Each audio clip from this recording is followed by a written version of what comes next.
I was going to wait till Sarah Johnson finished working the room, but we don't have that much time. So,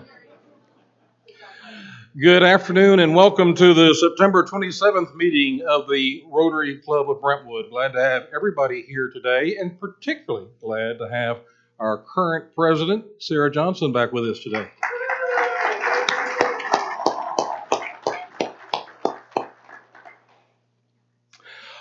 Today, past President Susie Lindsay will lead us in our invocation. Tim Stoll will lead us in the pledge and four-way test. And Curry Andrews will hunt around for happy bucks. Susie? Please bow with me. Heavenly Father, you have told us that when two or three are gathered together in your name, you will be in their midst and bless them. Please bless our club and the things that we are planning to do in our community and in the world. Please bless the entire Rotary system. There are millions of Rotarians out there working to do your work here on earth. Please bless them. Bless our community leaders, and our first responders who are keeping everyone safe. God, we are grateful to have Celeste here to talk to us about some of the fabulous things that are going on with the Rotary Foundation. Please bless her and bless those in our club who need your help. We are so grateful to have Sarah back and good to have John Miles. Please keep everyone else in your humble care. Lord, we are so grateful for all you have given us, and we are so thankful for all you do. Please bless this food to the nourishment of our bodies. In your name we pray. Amen. I pledge allegiance to the flag of the United States of America and to the republic for which it stands, one nation under God, indivisible, with liberty and justice for all. Now for your annual test, how well you know. 4-way test. The things we think the same, we follow both. 4.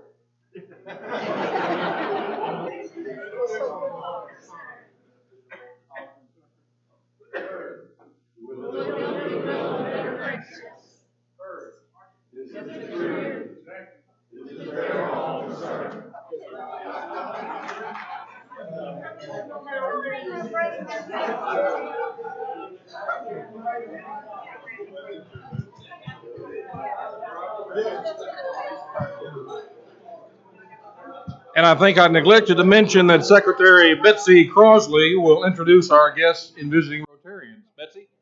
Most confusing four-way test I've ever heard. Welcome back, John and Sarah and Sana. I see she's sporting another piece of outerwear, so we're glad to have you back too as well. Who's that? Oh, yeah, that's right. As Tim says, you ought to see the other guy. We have a visiting Rotarian today, and I'm going to let Rod Freeman introduce him for us. Thank you, Betsy. I want to introduce Harvey Baxter. And Harvey and I have known each other for, I guess it's almost the mid-'90s, late 90s. But Harvey hails from Gainesville, Florida. He's a very loyal Vanderbilt fan. Comes up for all the Vanderbilt home games. So he's a lawyer, and I think you're a hearing judicial hearing officer. Retired judicial hearing officer. But Harvey's a good man. He's a Rotarian, very involved in Rotary work. So we're glad to have you here today, and enjoy your weekend. Go Doors.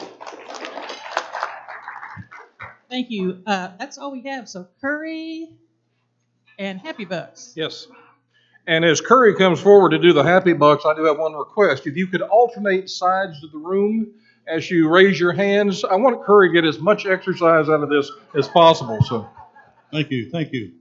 Actually, Mike went around the room looking for someone to fulfill the rights of the Peter Principle, and he found me. Go for it. So anyhow, I put $1 in last week. Jared, Jack, Sherry, and I went to Detroit. Spent 3 days going through the Henry Ford Museum and had a great time. And if anyone ever has it on their bucket list to make a trip somewhere, that is the place to go. So, in any event, who has a happy bug? Oh, ladies first. Sorry. Got $2, one for my dad and one for my granddaughter, because the two are going to meet tomorrow morning. Yay! She is a pretty girl. I saw her. Got some in there for my mom, who is 92 years old, is spending a few weeks with my wife and I, so we're enjoying her company and getting to know her even better than I used to. So anyway, there you go. And then also, Sarah, good to see you. Anybody else in this area?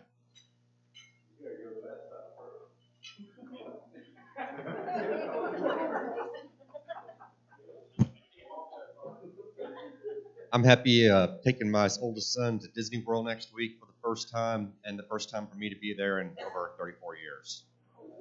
You're going to need this money.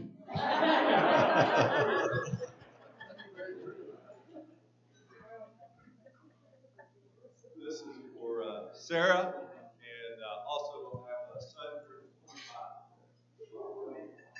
Been married how many years? They're right. Where's Alan? Alan, I knew he was afraid to show up. The Golden Bears came to SEC country, and guess what happened? So Alan stays away. All right. I think my table's going to win when we report out for the foundation drive today, so you've got a couple more minutes to write checks and try to beat us. Need some of that bank account for that? Sheila, you have anything? Okay.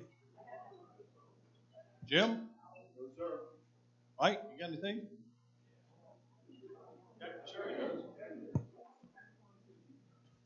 Well, I'm happy because we did go on that trip last week. I drove the whole time. Nobody died.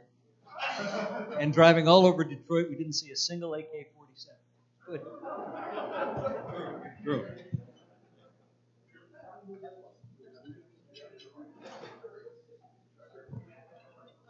I wanted to thank the club for the generous donation to the clinic in Calcutta. You know, we are in our second phase, and I just got an email. We have acquired a land in Calcutta to build a dream hospital, and the building plan is on the works. As soon as I receive a copy, I'll share it with you. Thank you so much. Anybody else? Kurt? Oh, sorry, Mike. I'm glad both of our daughters are in town for a few days this week, and it's rare that we get them here and at the same time. And the second thing is I will not be here next Friday because Rice plays University of Alabama at Birmingham, so we get to go see Rice lose a game. I know the score. Glad to see Sarah back. Is that all? Anybody else? Oh, Sorry. $10 from him to come all the way back. I got a bunch of happy dollars. First of all, RCBC gave out dictionaries this week, and that's all Rotary dictionaries. Secondly, unlike I did in Lebanon, Indiana, I'm going to predict Vanderbilt will win, so I don't have to send in $66 because that's the total point score. Vandy will win on Saturday. There's another dollar for Nadia Hero, who scored with 33 seconds to go to keep the Vanderbilt soccer team beating UTK one more time. Thank you. Is that it? Thank you, sir. Thank you, Mike. Just put it on the table. At my place.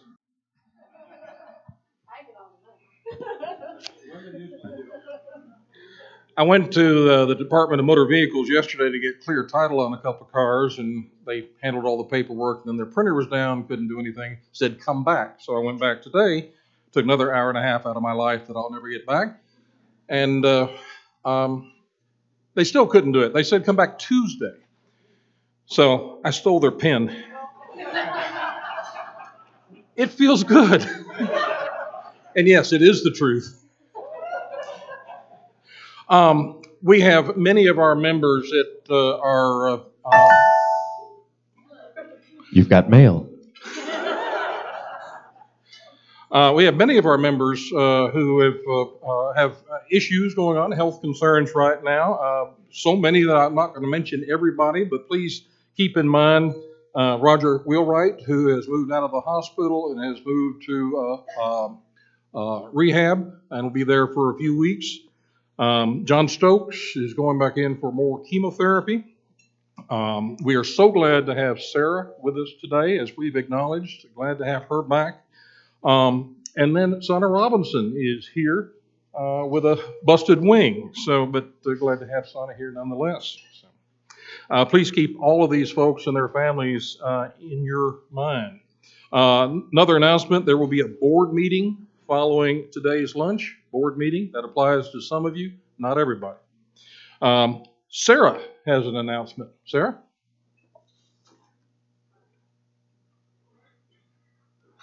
Thank you, Michael.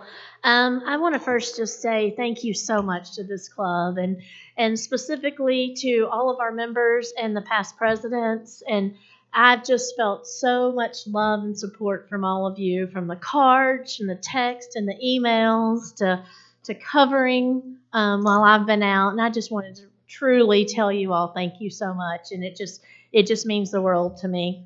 And also, I wanted to let you guys know that the Rotary Board voted last board meeting on the big ideas that we've been talking about. And I'll share with the group the list in a couple of weeks through reflections and everything. So you kind of get an idea for some of what the club wants to do, and so that we can take on more projects than just this one.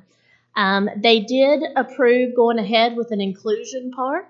Now, the next steps as far as that is we're going to start with Hunter and Mike Walker and some of the others, that if it's something at working with the city and different areas of that for all of us to get involved and get our hands dirty. So I'm excited, and I thank you guys so much for all the ideas, and look forward to seeing what all happens from there. Thank you. And now President-elect Keeley Hall will bring us up to date on the foundation drive. Keeley? All right, so your table captains should have your totals from last week in their chart already, and you've had a few minutes now to decide if you want to add to that total, or if you hadn't pledged yet, you've had a chance to pledge this morning. So we're going to go around the tables, and the table captains will give their total for the table. If after hearing Celeste speak today, you decide I'm going to add a 0 to that total, that's okay. You can come back next week and you can add that 0. But this is for this week, our totals. So we're going to start with, unlike we did with the 4-way test, we're going to actually start with number 1. So where's table number 1? Oh, right there. $2,200. Table number 2. $2,150. Table number 3. $9,600. $9,600. And now every table has to do the same dance that Jane just did. Table number 4. Steve, I want to see your dance. $750. Table number 5. $7,300. Oh, and Betsy sees Jane's wave and raises her 1 Cabbage Patch. Table number 6. $3,570. Table 7.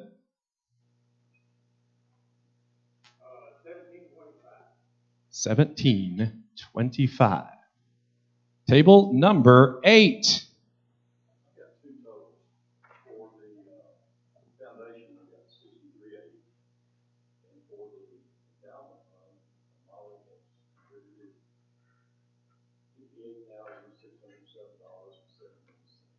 All right. All right. So, Rodney, I'm gonna have you give those two totals one more time, and I'm gonna give you the microphone. Our foundation total for today was $63.80, and Molly's contribution to the endowment fund was $58,607.71. That's amazing. Thank you, Molly, for that donation to the Rotary Foundation's endowment fund. I know Celeste appreciates that. So, Jane, you got to up your dance game next week. All right, table number 9. 4470 for table number 9. Table number 10. 1850, table number 10. All right, table 11. 2150. Am I going too fast? All right, 2150 for table 11. Table number 12. 3300. Table 13. 4050 for table number 13. Table number 14. 3250. And table number 15. 1850. A very good year. I think that's all our tables. Do we have one more? Do we have a table 16? Okay.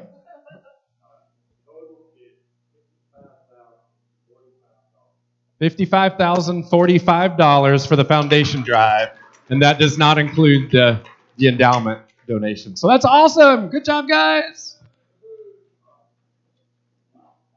Well, thank you, Keely, and thank you, everybody here. It's interesting how the collective number approaches the endowment pledge. So that's it's exciting for everybody here. Molly, thank you again on behalf of the club and on behalf of Rotary International. We have done a lot of things so far this morning and running a little bit late, so I do ask you to bear with our speaker today if we happen to go over a few minutes after 1 o'clock, just because we've worked in an awful lot. Our speaker today, and it's amazing for somebody that is coming here asking you for money, she was greeted warmly by so many people. She was hugged repeatedly as she came into the room. I suggest for those of you that hugged her, check your wallets. But we're very glad to have Celeste Herbert here today. Celeste is a major gifts officer with Rotary International. She is originally from New Orleans. She now resides in Chattanooga with her daughter, her nearly 16-year-old daughter. She is a graduate of the Virginia Commonwealth University, and we are glad to have her today to entice us. Celeste, thank you very much.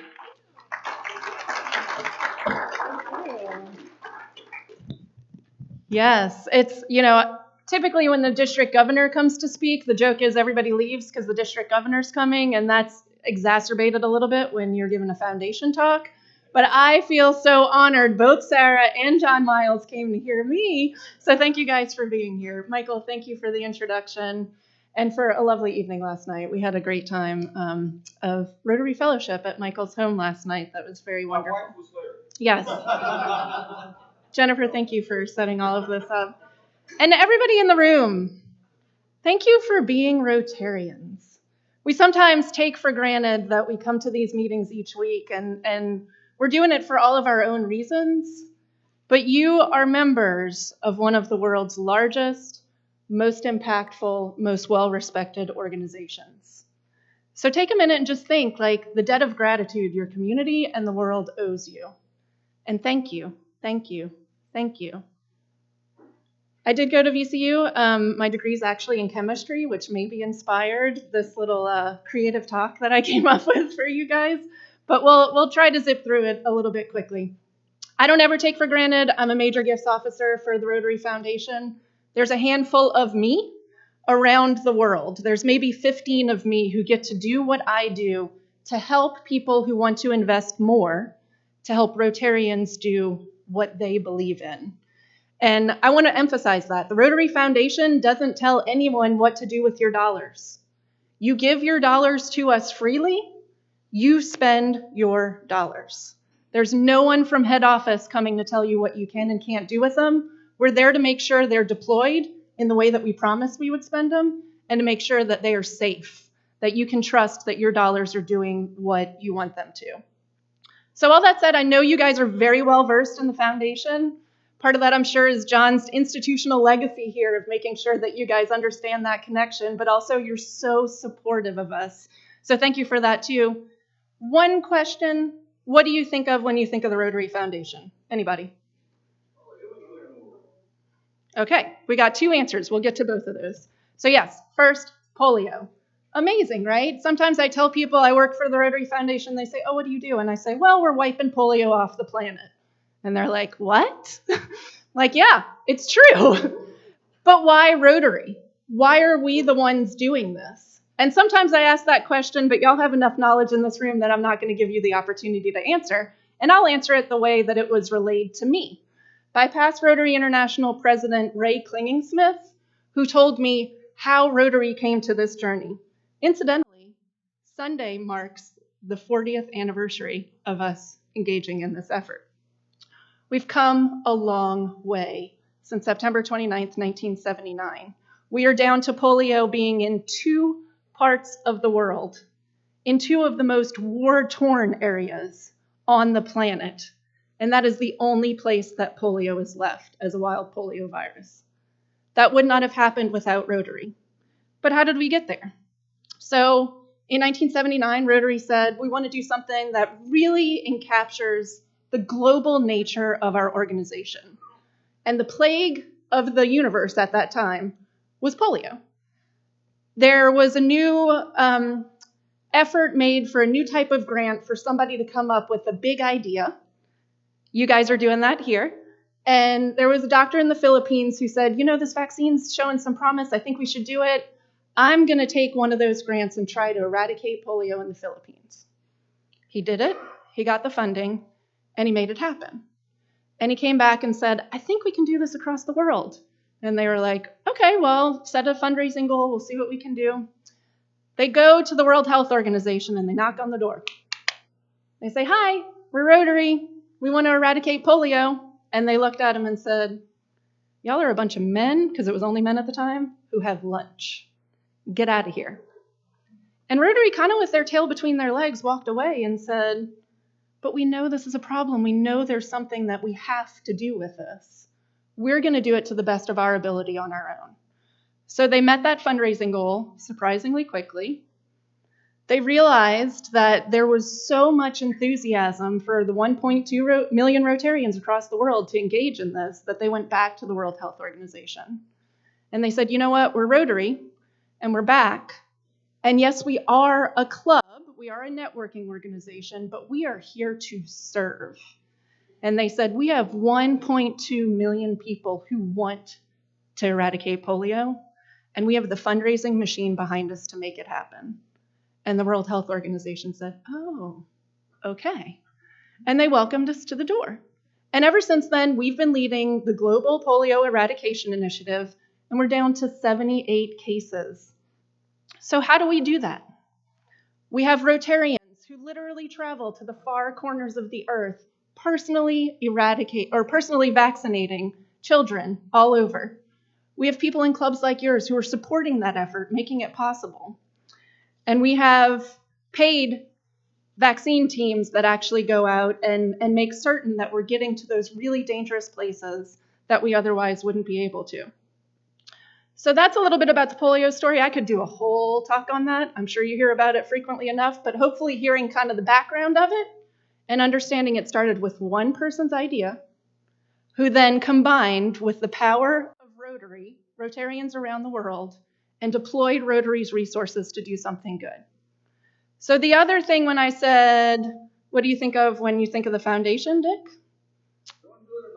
Doing good in the world, right? Thanks to Rotarians, right? So yes, the Rotary Foundation, for a club like yours who has such an awesome club foundation, you are doing amazing things right here in your hometown. You're also supporting an international foundation to do good things elsewhere. I did a little bit of research. I found some information about the projects that you guys have done in Belize. You've done some school nutrition projects, I believe, and then some water filtration projects. And the Rotary Foundation has been there to support the efforts that you're doing. That's wonderful. I'm on the wrong slide, I'm sorry. Let's go back to the impact that your district has across the world. So your district, Rotarians in Middle and West Tennessee, have put $3.3 million into projects in nearly 40 countries across the world. That's amazing. The Rotary Foundation has put an additional $500,000 towards that to make nearly $4 million that we're doing across the world, thanks to support from people like you. And your club individually is doing some of these projects. Now, who came up with this concept to go do a project in Belize? Anybody know? It was somebody in this club who said, we want to do something, let's go make it happen. There are also projects in Thailand you guys have done. I loved finding this little sign where the Rotary Club of Brentwood is listed on a sign there in Thailand for the projects that you guys did for these school children out there. Somebody in this club came up with that idea. Does anybody know who it was?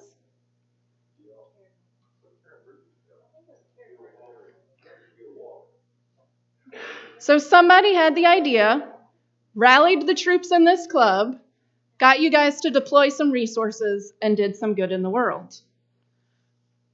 What people less often think about when you think of the Rotary Foundation is that the International Rotary Foundation is also doing good here in your home community.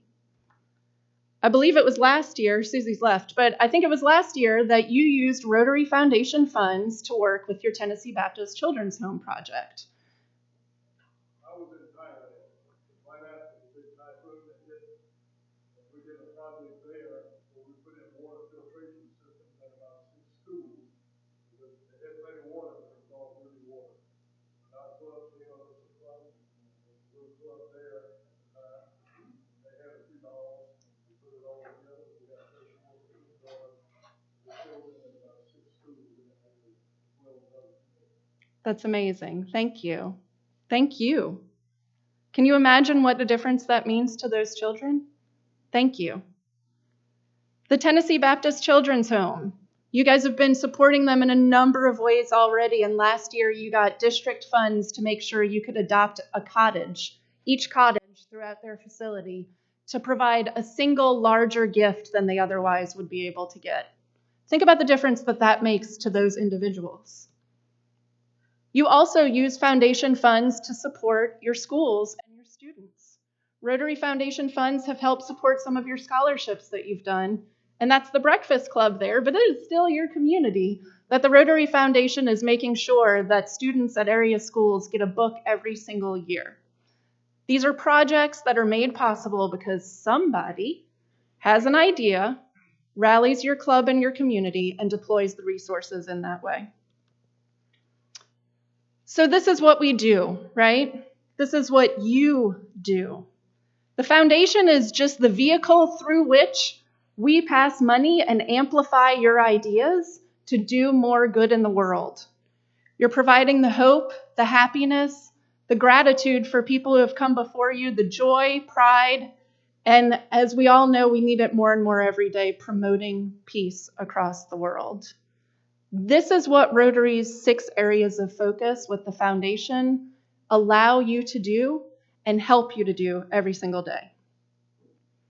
So what is the secret ingredient? This is Dr. Ed Partridge of the Birmingham Club that I work with down in Alabama. He was a former head of their cancer center, and he worked with the American Cancer Society, and he became a Rotarian after he retired. And when he learned that the Rotary Foundation could connect him with people across the world and multiply the funds that they had available to do something, he said, I want to eradicate cervical cancer from Sri Lanka. And they've started a global grant now to do that. So one person having the idea is part of the ingredient.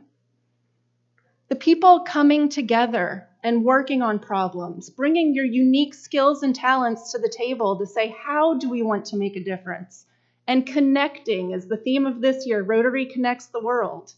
That's the second part of the ingredient. And the third part is you guys deciding how to deploy the resources made available to you. So that's almost 3 ingredients, but the chemist in me says it's actually the reaction between them that we all make possible through this. So what does that look like moving forward? This chart here shows you guys the dollars that you've had available in your district to do good in the world. It's been between 80 and 90,000 largely for the past 5 years. And you'll see the blue line, which it's a little hard to see the colors here, but the massive part of it are your annual fund dollars. So for every dollar you give to the Rotary Foundation, 50 cents of that comes back to your district for you to spend however you want to. And I always say, how many organizations do you give $1,000 and then you say, wait, can I have half of that back? I want to tell you what to do with it. But the Rotary Foundation allows you to do that. The other 50% of your contribution is still made available to you. It's just to underscore the internationality of Rotary.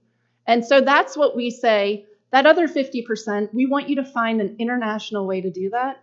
And there are few clubs that I work with who do this as well as you guys do. So thank you.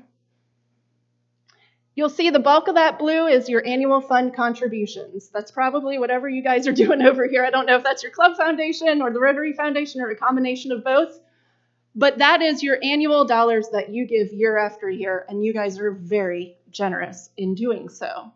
So that's what allows you to do all of the projects that we just discussed.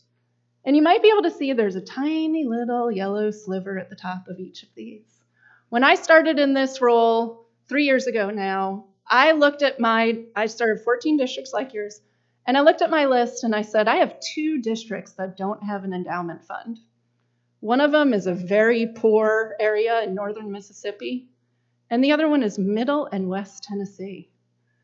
And I was like, how crazy is it that someone that has Nashville and Brentwood and Franklin, all of these areas that I know are extremely philanthropic, haven't thought for their future? Now, if you looked at this graph in 2008, you would have seen a stark decrease in those annual fund contributions. People give when they can. They give as generously as they can, but sometimes you can't. The market doesn't allow you to. So I started talking to some people in your district and I said, does it seem right to you that nobody's thought about what would happen if there was a market downturn and Rotarians couldn't do the projects that you guys want to do? And there was a generous individual who said, no, that's not right, and we're going to change it right now. And he made the very first gift to start your endowed fund. So if you look, you'll see in 2018, your annual fund total was higher than it was in 2019. But you guys were able to keep doing the projects that you were doing because that endowment fund grew enough to make the difference. So, moving forward, how do we prepare for what's unknown? What we don't know is going to happen in terms of the annual fund contributions. And your district leaders decided that part of what they wanted to do was start a campaign. And that's where this concept of $1 million dinner, which I hope that you've heard about in some capacity and you'll hear a little bit more about now, has come from. So the general idea is you raise $1 million. You have a whole district within which to do that, right? They've separated it up into geographic areas. Michael is kind enough to be the captain in yours. And there are 10 people spread across your district who are tasked with getting 10 people within the areas that they serve to give at least $10,000. Now, I'm not going to ask who in here can give a $10,000 check right now, but if you can, let's talk later. The premise behind this is not that it is exclusive and only available to the affluent people who can. There are 2 goals behind this campaign. Number 1 is raising awareness of the foundation, helping people understand what the foundation does, not just globally, but also here in your local community. You guys in this club get that better than nearly anyone. The other clubs do not have the level of awareness that you do. So a big part of that campaign is the awareness side of it. But the other side is actually raising those dollars. And your district has done something that no other district has ever done. And they said, you know what? What if we raised $1 million for an endowment strictly for our district? So that we always knew we had a pot of money that we could count on so that Rotarians could do the projects that we want to do. So they've kind of structured it that way, but your dollars are not limited to that. There are certainly people even in this room who are giving for other functions and other passions that they have. There's a number of ways to give. Back to the concept of we're not looking for a $10,000 check to be written today. What we're looking is for people to figure out what the Rotary values are that they care about, that they want to make sure continues, whether they're here to add their names to this board or not. And so some of those will be cash gifts, some of them will be, stock contributions with the market where it is now. But by and large, the majority of those are going to be gifts that are deferred until 40 years from now. So people who are making the codicils in their estate plans, people who are designating Rotary to be a beneficiary of their life insurance, people who are looking at their IRA, and I always say this, the third gift to this campaign was a 30-year-old who said, I could not be part of a major campaign like this with a $10,000 minimum, but I can set aside $10,000 in my retirement that I'm not going to see for 50 years. And I can say, I want that to go to Rotary and know that I'm making a difference now for what's happening in the future. So there are a variety of ways to participate, which is great and wonderful, and Michael will be more than happy to talk to you guys about that. But what I want to talk about is, why are we doing this? What does that look like? So we know the majority of the gifts that come through this campaign are going to be deferred. They're not things that you guys are going to see here in the near future. Some of you may never see it. But I've projected here by 2025, if we estimate about a third of the gifts come in as cash and go back to this campaign, your endowment contribution for the projects you want to do goes up significantly already. Now fast forward to the time that a bunch of those bequest gifts are actually realized, you almost have double the amount of money to put towards the projects you care about here in your own community or globally. Now, what does that mean for you guys? Sarah was telling me last night about this big idea project that you guys have going on. That's wonderful. My whole goal is to make sure money is not the limiting factor for Rotarians to address the needs in their community. So let's take a step back and really look at the strategy. By the year 2050, what impact do you hope Rotary will have in this community? What do you hope Rotarians will be known for? We don't know what the problems will be at that point, but we all want to know that Rotary's there to meet them.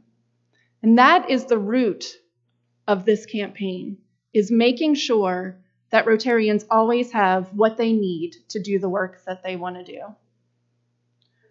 So the secret ingredient is you guys. Whether it's in this campaign, whether it's in your club foundation, regardless of what it is that you're doing, the secret ingredient is understanding that there was one man who had an idea that when people come together, they can really change the world. That's how Rotary started. And if it's going to continue, we all need to have that idea about what we want to do to change the world. Part of that happens right here at the club level, and part of that gets amplified through the work of Rotary International and the Rotary Foundation. We're here to help. You guys have a great club foundation chair. You have a wonderful table captain. You have a district foundation chair. And you have me, who just happens to be located a couple hours down the road. So no matter what your passion is, no matter what difference you seek to make, there's a way to do so.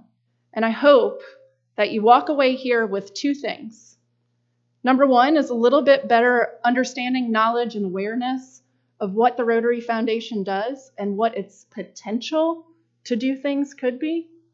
And number two is some idea of ways that you might want to make a difference for yourself, whether that's in your community or internationally. So I just managed to do that with time to get you out of here at 1 o'clock. I actually have a minute if anybody has questions that you'd like to ask about it. With the Rotary, my understanding is that Rotary does 250 million, Bill Gates matches it about 500 million. So the other two countries, what is that money going to be used for? Rotary have their next big project? So the money that you're giving to polio right now is spent immediately. There's no future funding for polio in this equation whatsoever. There are two answers to that. The first is Rotary is starting to strategize about what is the next thing. And there's a committee that's formed to talk about when you put together these 1.2 million people, the fundraising apparatus beside it, the trust that inspires other people to come in and multiply the work that we're doing, what are we able to do? What do we want to accomplish? That's up to Rotarians to decide. And that's what Rotarians are doing. And you, if you have an idea, you have the opportunity, pass that on to your district governor, pass it on to your director. You have the opportunity to craft Rotary's future story.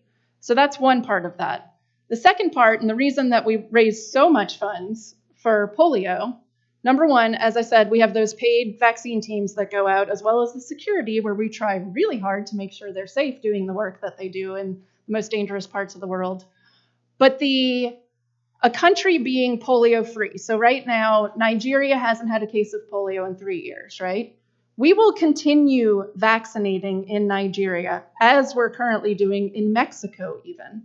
If you haven't been to a vaccination trip and you want to go, we do them in Mexico every single year. There's an opportunity for you to do that relatively close to here. So that ongoing work of vaccinating is part of the answer. The other part of it is the infrastructure that we've put in place to monitor and survey health risks all across the world. And this is something we don't often think about with the polio campaign. I think, Steve, we were talking earlier, and you said, nobody cares about polio here, and it's true. People are like, what? Polio? Why? But the infrastructure that we have put in place for polio has allowed us to stop the Ebola virus from spreading. It stemmed the avian flu and kept that from spreading. So those monitoring systems and structures in place to help people identify a risk and deploy the teams that are needed to address it will also be ongoing. Rotary will not always manage them. We've got them set up, and it's up to the local organizations to make, or the local governments and organizations in those communities to make them sustainable. But Rotary has put something in place that is going to last a long time, well past the eradication of polio. Did that answer your question to some degree? And it's not up to the foundation to do that. The foundation does not put a penny where Rotarians don't want a penny to be put. So it's honestly up to the people in this room to have those ideas of how to spend that money. So Bill Gates just re-upped their commitment to us through the year 2023 because they understand and see the progress being made, the difference that is bound to happen when we continue this course. They continue to work in terms of the strategy and vision for what we're doing, and they say it's working. So people get a little confused when they say, well, we have 78 cases this year. Last year we had 55, and before that it was 30. Why is it going up? And the reason for that is we're going into places where we could not reach before. We are going to communities that the Taliban has had complete control over, that we have not been allowed in there. The Taliban now works with us to say, we're going to tell you when and how you can come into these communities to vaccinate, but we're actually going to let you save these children. That's crazy. There's no organization in the world, no government that could do that, except a non-governmental, apolitical organization that has worldwide support like Rotary. Any other questions? I am going to let you guys go. Okay. Well, thank you guys so much. I appreciate being able to be here. Sarah, John, thank you. Thank you very much, Celeste. September is Basic Education and Literacy Month.